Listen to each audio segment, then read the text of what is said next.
Right. That's what you hear. Yeah. When they don't have anything to hold you with, nothing to make you think about what they have to say, they talk at you, not to you. And that's what she was doing. And she was doing it, and it's not new. No. But everybody's hip to you all now. Yeah. And we are anticipating that you are not prepared. Because you keep saying you going and you preparing when you're on the trail. Fast forward a week, and the internet exploded with the headline, Karoline Leavitt files, landmark, $800 million defamation lawsuit against ABC and The View. Social media lit up.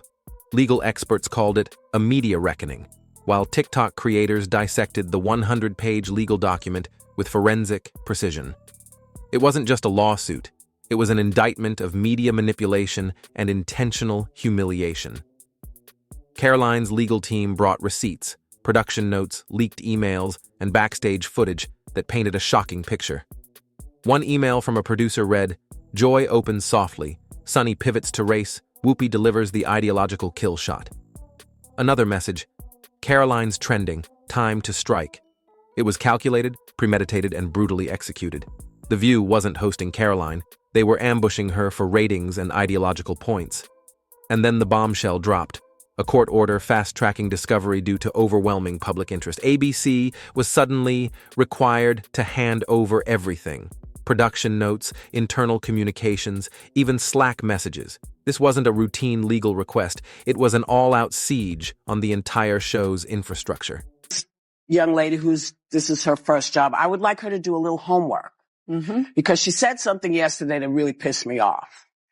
And that was, she said, there will be no wokeness here. Oh, yeah. Let me explain something to you. Because without that wokeness, you might not have that job. Yeah. Because women were not invited to that table. Women were not invited to many tables in this nation. The reason we fought and busted our behinds to make sure that you didn't have to worry about this. And now to hear you talk about it and to hear anybody talk about the wokeness was put in place for a reason. Because black people couldn't get into colleges.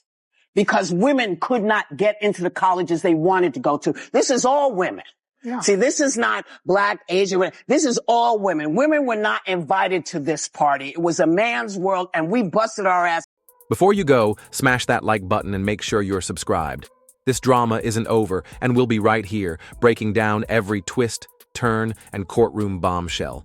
Stay tuned. You don't want to miss what's next.